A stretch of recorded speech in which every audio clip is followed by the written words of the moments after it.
It's 2 a.m. on a Tuesday here in the UK, true gamer hours, and you know what that means. The Pickems have dropped, and you know I got to give my opinions on them. You might realize I haven't done this on the channel before, and that's because we take a look at my inventory. We search the word coin. Oh, I'm struggling. There we go. The only coin I have is a diamond coin, okay? I'm not saying it's 100% guaranteed you're going to get a diamond coin, but listen. Got experience. I know what I'm doing. You can trust me. Let's get into what I think are the most obvious picks. All right, so if we go ahead and go into the actual Pickems themselves, something that is important to point out is that for all of these, you get 1 point for everything you get right, and you only need a minimum of 5 points to get through this part of the Pickem process. So really, you're not playing to win and get crazy predictions at this point. You're kind of just playing not to lose. And it's also worth considering because you only get 1 point for a team that goes 3-0, and you get 1 point for just picking a team that will advance. You want to put your safest picks in this lower category because you want to guarantee they're going to get you that point. You never know who's going to lose at best of one. So with that in mind, I think there are a few very safe and easy picks. And my first team, the safest team, I think is Ents. I genuinely think they have the best chance of just being guaranteed to make it through this stage. They've been really dominant lately. They've got a really good opening matchup against 9Z, who I think are one of the weaker teams at this event. And they're also a team who I think can be very good in the BO1 section of this tournament. They have this crazy aggro style sometimes on T's side. Spinks especially has just been unbelievably good lately. He's got to be a top 20 player in the world right now, and if he has some good tournaments coming up, he could genuinely be a candidate to push even higher than that. And just his whole team is very well rounded in skill. Once Madden joined this roster, there's no real weak link. Snappy is going to be a little lower on the fragging department, but for an IGL, he's not a liability. They're just a very good all-round roster, and they're also so fun to watch. Second pick, I am going to go ahead and take G2. They are not playing to their full potential yet. I've talked earlier about how I think their T sides, especially at the RMR, were oftentimes won by exploiting their opponent's weaknesses. And sometimes, I think against better teams especially, they're going to have some issues when they run some of their faster plays and they don't really give their players the chance to fully make the most of what they've got. And then sometimes when they run slow rounds, they seem to not be able to manage their utility that well and they don't have enough nades left for that late round scenario. But overall, they still have Hunter. They still have Nico. These are genuinely world-class players.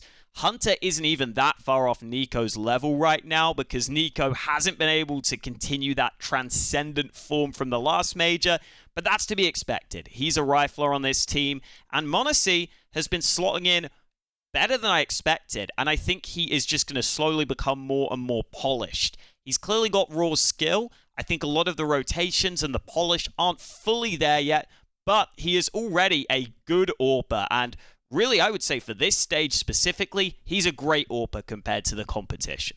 My next pick will be Vitality. There are a couple of things that scare me about Vitality. The coordination definitely isn't fully there between the Danish and the French side of the team. And another thing is that they pick or just play a lot of Dust 2. And you know how I feel about Dust 2 sometimes. You can get some wacky results on that map just based off the aim being very important on Dust 2 especially. Even if ZywOo isn't as consistent as he once was, he is still a very good player. Don't let his relative slump displace you from the fact that he is still an incredibly good player, one of the best players in this stage of the event. Dupree has also been really good, I think, especially when working with Magisk. That seems to be working well. It's just the overall big picture that isn't necessarily always there. But realistically, they should be another team that have to be a lock in your Pickems. They just should have too much to not make it through this stage. Oh, and you also have to remember, they only lost against FaZe and Na'Vi at their RMR. So even though they took a couple of losses, that was a few weeks ago, and who knows, maybe they've grown from those losses anyway. Playing against the best teams in the world can definitely improve you. The final team I think you should probably have as a lock are somewhere in this list. There they are, Outsiders. Took me a while to find them because of that logo. But I think they should just about be too good to just not be able to skip out on them in your Pickem here. They have had some shaky results recently, but obviously just a general situation with not being able to have an org really has not been ideal for these guys. And I think they will just want to put it all together and all on the line for the major to really prove themselves.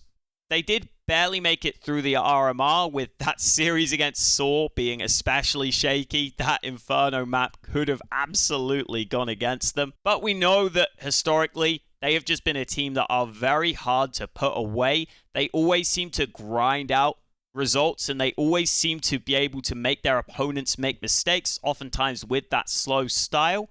Yakindar's CT aggression has still looked very good.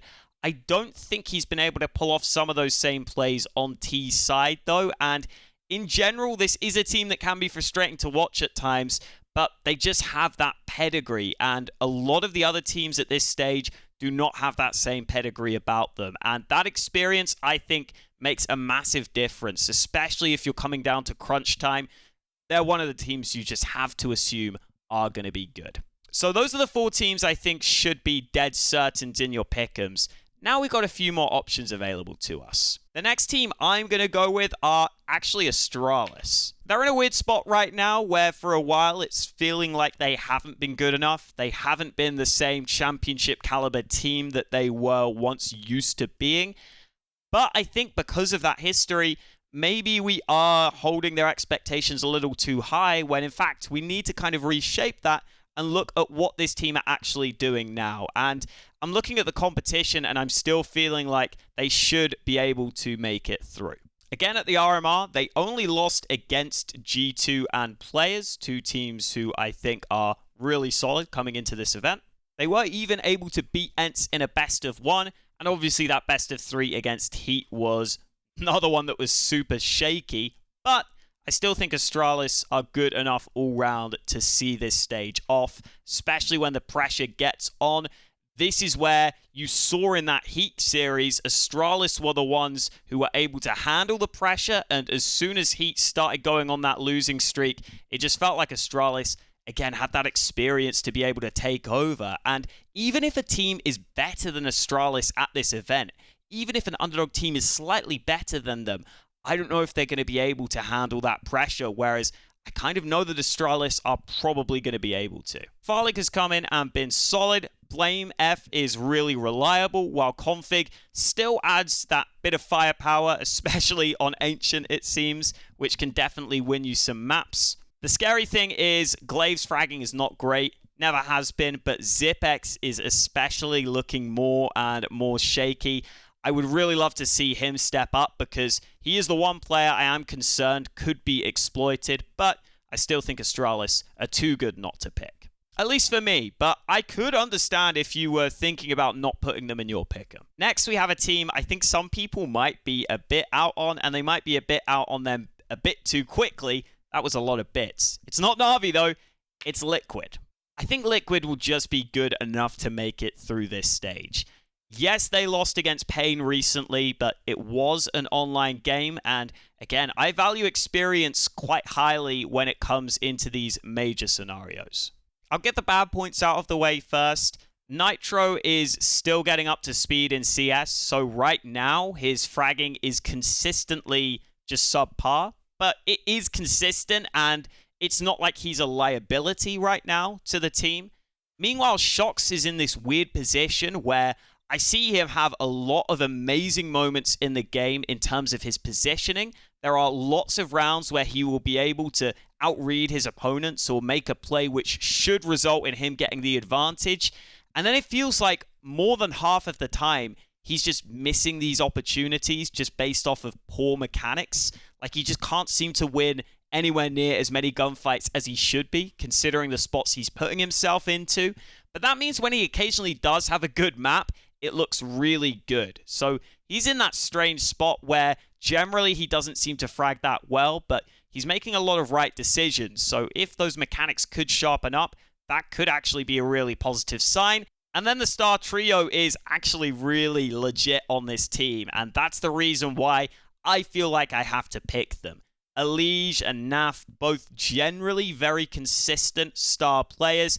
Naf on the more passive end, Elige on the more aggressive end. Although I will say Elige has had a bit of a slump earlier in the year and isn't always looking like quite that same elite level of player that he used to be. I think there was a time where he was breaking out as the player out of NA, but now I think Naf is right there with him, and you could even argue is more important to Liquid right now. And then you have OC, the new addition, the AWPer of the squad, who's adapted just so much better than I expected. I thought he'd take a bit of time to ramp up, but he's just come straight in and been a star for this team, and I think it's been so important for Liquid that he has been, because they've needed this star trio to make sure they have enough fragging at the top level, and I think that should be enough to get them through. Now we get into these final few picks, which I think are actually pretty wide open. First team I'm going to put in is actually Eternal Fire. I don't know what it is. There's just something about my gut that's telling me to go with Eternal Fire when looking at this team. They have that bit more pedigree than a lot of the other teams coming into this stage that are of a similar level to them. And really, there's a bunch of teams at this level, like the Bad News Eagles guys, Complexity maybe are in there. I think MIBR and Imperial and Fours all have to be at least considered.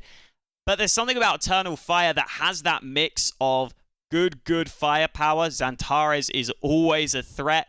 And they have that experience on the roster that could be helpful to them. It's not like it's a crazy amount of experience, but when you look at someone like Bad News Eagles, it just feels like the moment could maybe get to them. And when you actually look at the results of someone like Bad News Eagles, they haven't actually had to get that many big wins. They haven't had the chance to get that many big wins because they haven't been playing that many big events. The weird thing with Eternal Fire is there was a period of time where I was pretty down on this roster because they just seem to be constantly changing everything. In-game leaders going all over the place. But for whatever reason, it just seems like it is now clicking with this roster. And I don't know, man. This one is less based in analysis because I think a lot of these picks in this area are really close. I just got a good feeling about Eternal Fire. And if you want to go with them because of my feeling, you know, you can go ahead and do it. I did that last major with Furia, I think, and it worked out. So, you know, maybe I got something. And now the most hotly contested one, the 3-0 pick and the 0-3 pick. So the 3-0 pick, remember, is a team we think could maybe go on a crazy run and make it through, but we don't think it's that likely. I'm looking for a team with high variance who could do really well, or maybe just could do badly, and I don't really care because at least I don't miss out on one of these teams that I think will make it through. And so with that in mind, I am actually going to go ahead and take Fours here. There's a couple of things I really like about this pick. Firstly, Fours have an opening matchup against Renegades, which I think is one of the easiest matchups in the opening stage. No disrespect to Renegades, I just don't think they're on the level of a lot of the other teams here. And then there's a site I'm going to link in the description, which allows you to put the results you think will happen in, and then see the later round matchups. This thing is always very hard to predict because normally some upsets happen, but I think if the most likely results do come through, it's pretty likely Fours will either be playing the winner of Eternal Fire versus Bad News Eagles or a team like Imperial in the second round. And I also think that is very winnable for Fours. They're a team that oftentimes play a kind of weird off-meta style, which opponents sometimes get caught off guard by, which is great for best of ones. Shalfie looks really legit. Jerry's got the experience as an IGL.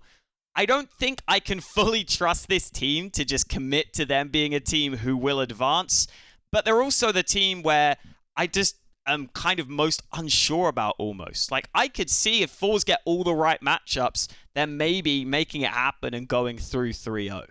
And then for the 0-3 pick, I think there are a few teams to consider. I'm still not set that Spirit are going to be that good, but I think there are probably easier picks here for the 0-3 team.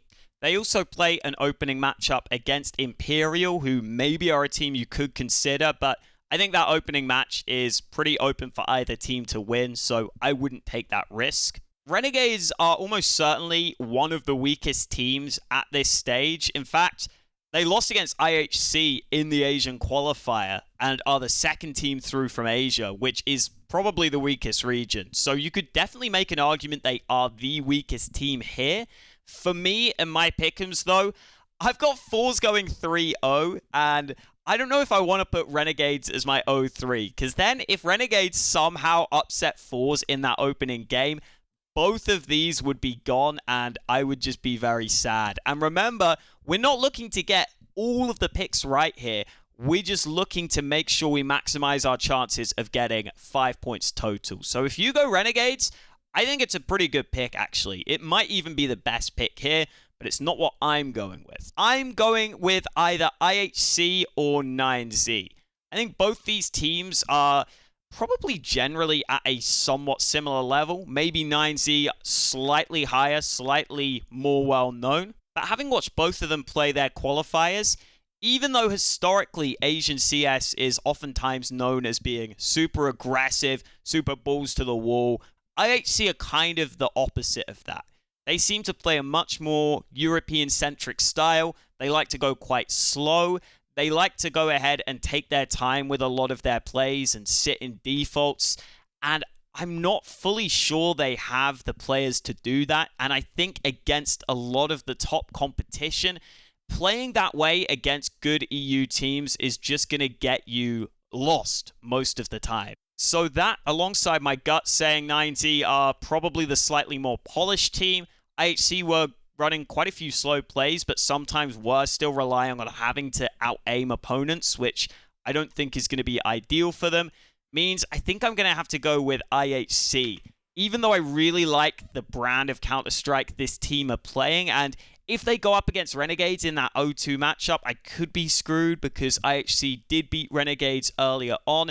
Overall, when going against a better team, I just think IHC's style makes them much less likely to cause an upset because they generally play pretty by the book, while 9Z play a little more crazy, and so I could maybe see them taking a win off a couple of these teams, especially since it is that best-of-1 format. So there you go. Those are my initial thoughts on the pickems and my reasoning behind them.